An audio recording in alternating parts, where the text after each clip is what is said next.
bet it's as real as Bigfoot she thought, but knowing for sure was the answer she sought. To Australia she swam with her assistant seeking this creature, a platypus, the one our stories decided to feature.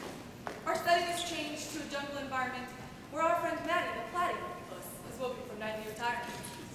Yo, give me a beat, watch me rhyme. The size of a house kid when I'm born, I'm a dime. Look at me, you can't tell I'm unique, but I got poison on my claws and a duck beak. I got wet feet and a beaver tail that pair of the naturals should never find my trail. I got electrical impulse to let me feel I'm coming. I'll never be discovered because I'm just too cunning!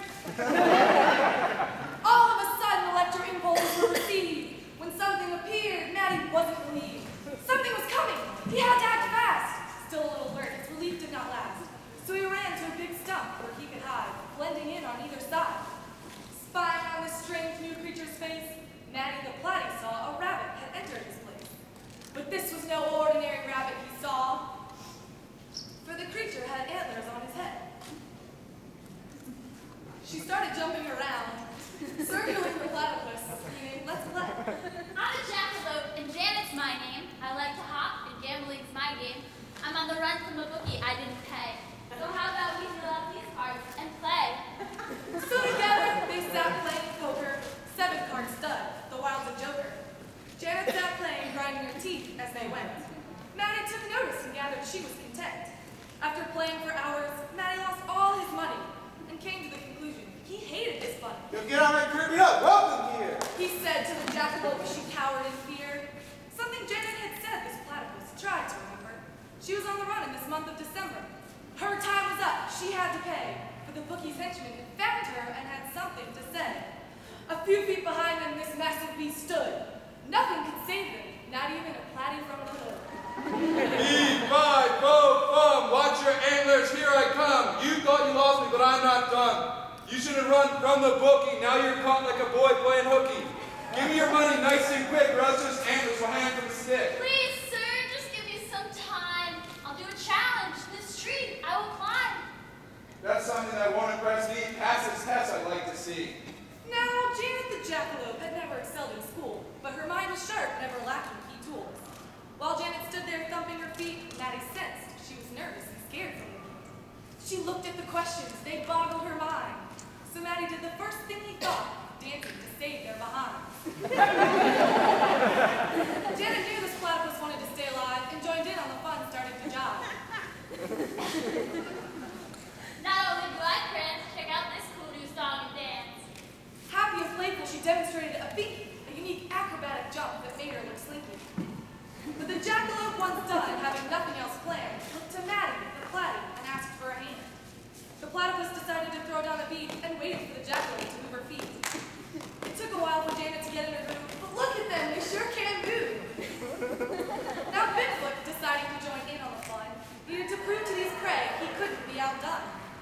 Check out this move, I call it the squirm. But the jackalope got down and countered with the worm. Well, I bet you never saw this one before. Bigfoot said as he spun on the floor. All of a sudden, the platypus rose and busted out with a robot pose. Bigfoot now was getting heated, knowing that he would be defeated.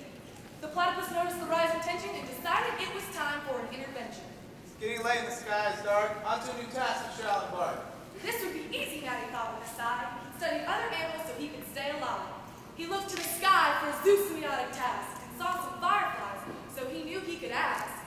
I know flashing lights is part of your mating game, but do this task and you'll gain some fame. Will you send a message with your flashing lights? The fireflies consented and then took flight. Here's your task interpretation. It's key. Fireflies communicate with the flash. Morse code, dot, dot, dash. The fireflies began to send out a mystery phrase. The night sky lit up in a blaze.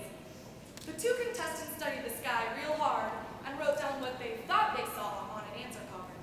Dash, dot, dot was the first signal sent. Dot, dot was the next one that went. Right away, the jackalope knew the abbreviation, so Janet turned and yelled it out in elation. This signal set stands for DI. It's clear and clear written across the sky.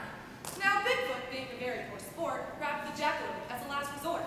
The platypus, knowing his friend was in need, unleashed his secret weapon at a rapid speed.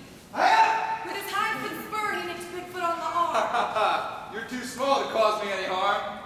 But Bigfoot didn't know that this platypus is one of the few venomous mammals, and defending himself in this way was one of his communication channels.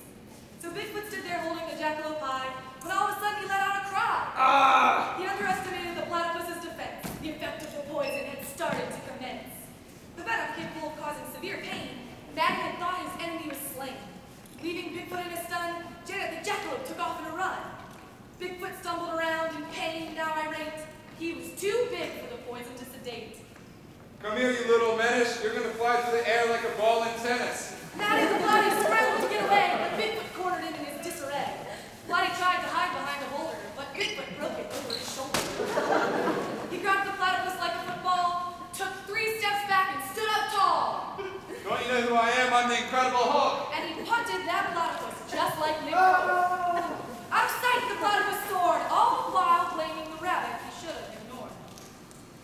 Now, the naturalist and his assistant had gotten lost during this event, but they encountered the platypus on his descent. The platypus lost elevation in a flash, and hit the assistant with a large crash.